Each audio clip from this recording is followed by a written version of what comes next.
Hello everybody, Rogue Fox here, and welcome back to another episode of Truly Bedrock Season 6. This is episode 7, and... Hello? Hi. What's up, dude? This is the Iron Golem that is patrolling my village. I guess the Iron Golem is going to make a little appearance in this episode as well. The Iron Golem was on the other side of the village originally, and it looks like it has made its way over to where I've been working over here in my base area. A lot of progress has been made since the last episode, and what's up with everyone just wanting to make little cameos in this episode? Yeah, get him!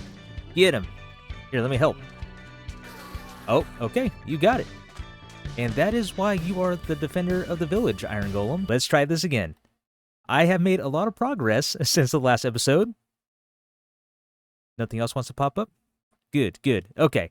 A lot of progress has been made in the last episode. I've been doing a lot of digging, as you can tell here. Just to give an idea of how much digging I've done so far, there is what used to be a house up on this level, so I've dug all of this sand up, which means I have a lot of sand that I need to get rid of.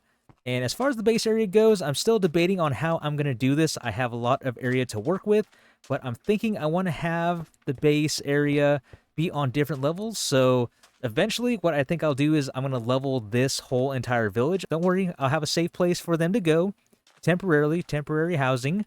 But I'm going to level the village and then start building up the village the way I want it to be. And with that, I'm going to have it on different levels like I just mentioned.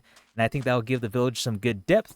And then I'm not quite sure what I'm going to do here. I thought a pyramid would be nice. Unfortunately, it is a little close to the desert temple, and it looks like I need to sleep. Like I was mentioning, this would have been a great place for a pyramid. It kind of has a shape already that I could have worked with. I could have dug around it and all that good stuff. But like I said, I do have the desert temple right here, and I can't just get rid of it because I do have all of my trading villagers inside. Let me go ahead and show you. In between episodes, I spent a good amount of time trying to roll these villagers. So I have Silk Touch, Looting 3, Mending 1, Efficiency 5, Protection 4, Unbreaking 3, Meh Villager, Fortune 3, and Sharpness 5. I say meh for this one because for some reason I thought it was a good idea just to keep this one for trades only and have absolutely nothing else to trade with, which in hindsight was not the best idea and kind of a waste of a villager. And for some of these prices, I did end up settling. So Efficiency 5 for 29 emeralds,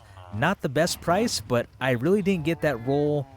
Maybe I got that roll like 2 or 3 times, and it was in the 40s. And let's see if it even has another book. Looting 3 for 41. So yeah, I was getting prices like that. For Efficiency, I have Sharpness 5 over here for 20. Yeah, so some of these prices were ridiculous. And is Fortune 3 really 39, or is that a typo? Nope, 39. So yeah, you can see this was common, and I spent at least a good few hours trying to roll all of these villagers. All that to say, I spent a lot of time in between episodes trying to roll all the villagers I wanted. I do have a lot of sand that I need to get rid of. This is just one shulker. I do have another full shulker, and then outside I have a double chest with some sand in it. So what I thought I'd do to kick off the episode is head over to the shopping district and build myself a little sand shop.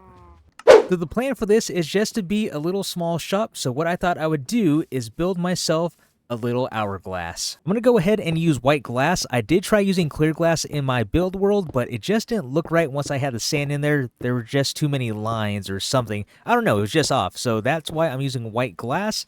And once I get this all built up, then I'm going to go ahead and fill this all in with sand. And next, I'm just going to go ahead and build the center of the hourglass where it falls through. So that part needs to be a little bit more narrow. And then all I need to do is build the exact same replica of what I did on the bottom and put it here on the top, and then top off all of the glass with the top of the hourglass, and then this is all ready to be filled in. There we go. The outside of the hourglass is finished.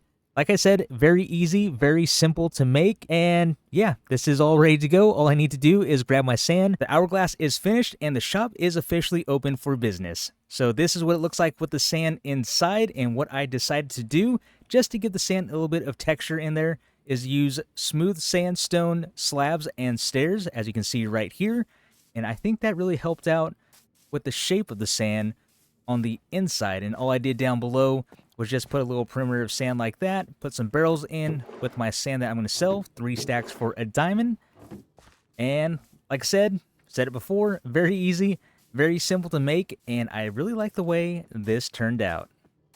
And now what I'm going to do is head back over to my base area because I want to get trading with my villagers, get myself some emeralds, craft some more paper, because I did make an automatic paper crafter in the last episode, if you caught that. And then, oh yes, I also made a banner with my logo, or at least as close as I could make my logo. So, this is my shirt here. Oh, let me go ahead and take off my pants so you can see it. There is the Fox logo right there on my shirt, and I just realized that sounded wrong. Let me go ahead and just put those back on. So you can see I went ahead and made that there as close as I could. Unfortunately, I couldn't make that part flat, but you kind of get the idea. It does look better on my shield, which is not on me at the moment. But when I get back to my base, I'll go ahead and show you my shield. And here is my shield. So you can see it is a little more pixelated, so it takes away more of that point that was on the top of the head. You can kind of see the, I guess, lighter white, darker white, looks more grayish. I don't know. You know what I'm saying, right at the top here. I'm pointing at it like you can see my finger pointing at my screen, but at the top of the head, it's a little more flat, and it definitely looks closer to my logo than it does on the banner. So, yep, this is my shield. Now what I'm going to do is come down here and use the automatic sugarcane farm / paper maker that I made in the last episode. And I'm going to use this whole shulker full of bones.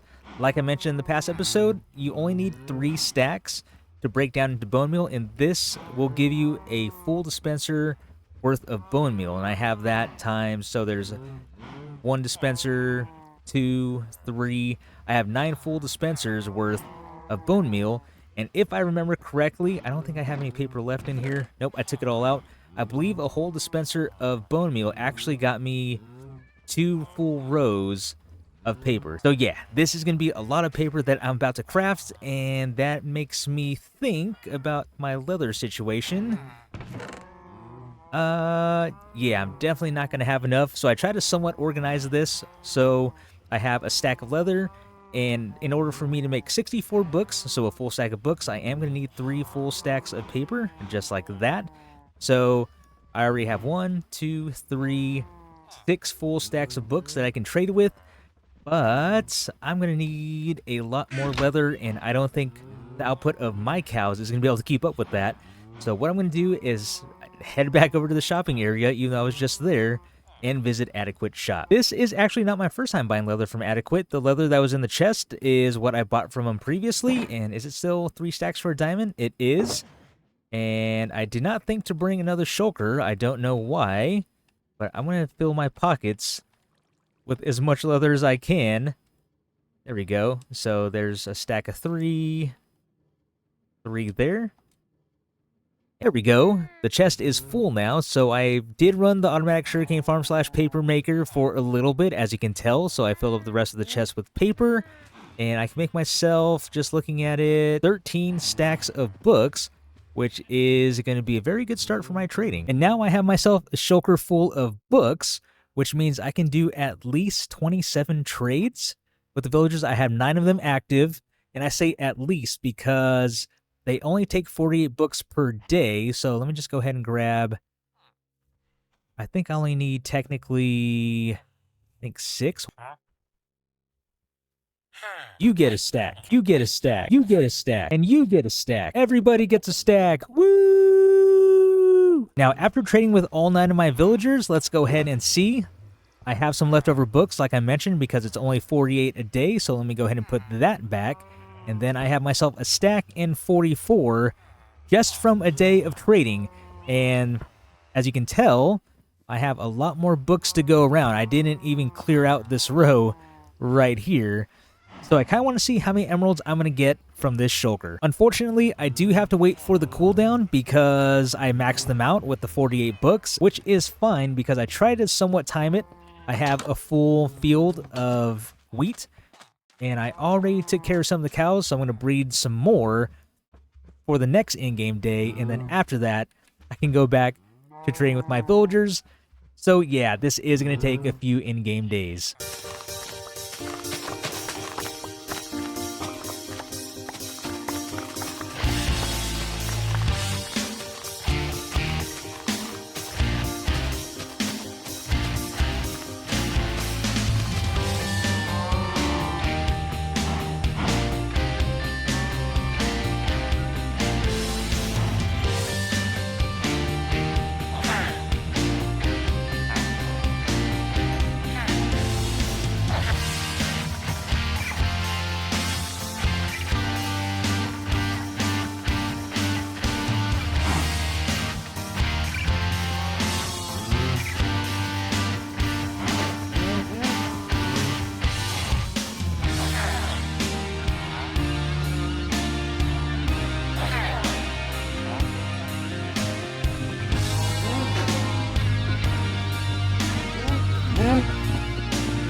All right, this is the last of it. I've traded away all of my books, and it actually worked out perfectly. No books were left over, so let me go ahead and add this last batch.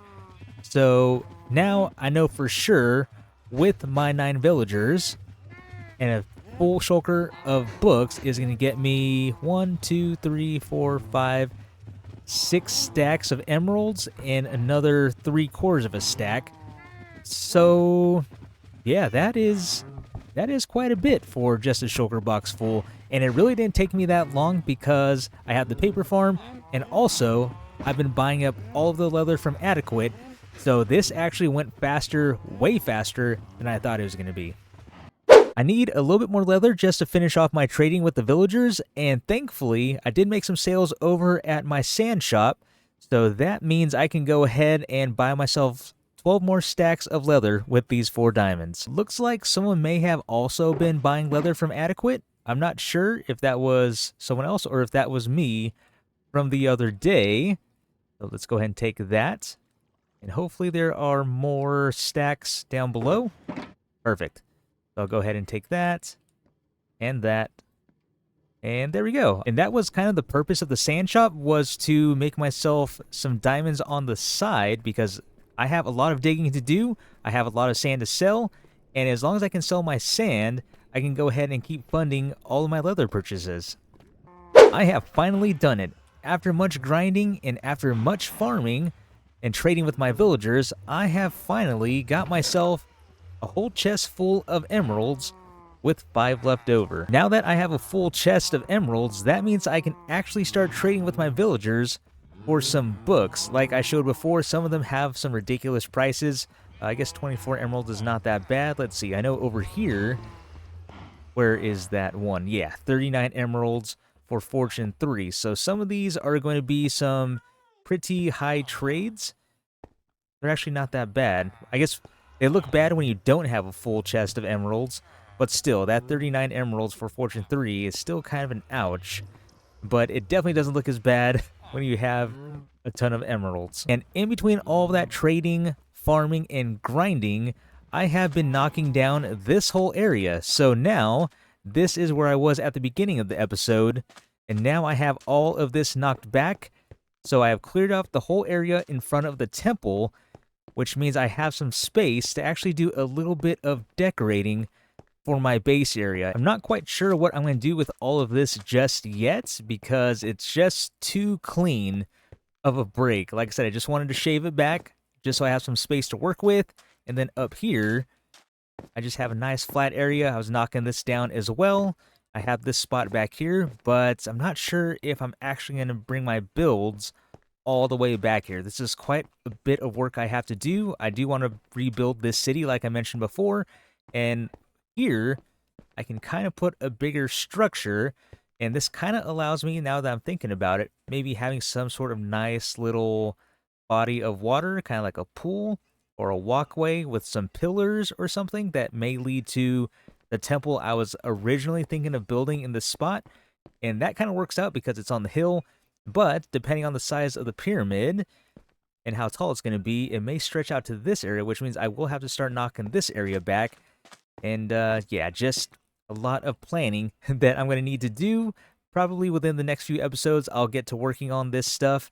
But for now, I think this is a great place to end the episode. I know I didn't really do any book trading, but I'm going to do that in between episodes because I have a plan already for the next episode that's going to involve using all the books and all the things that I have so far. And I'll kind of give you a little spoiler just so you know what to expect for the next episode.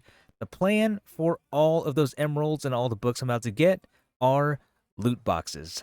Yes, I'm planning on making a loot box machine in the next episode. I do have a couple of designs that I would like to play with. I'm not sure which one I'm going to use yet, so I have some time to think about which one I'm going to do. But with that, this is going to be the end of today's episode, so I really hope you all enjoyed. This has been Rogue Fox, and I will see you later.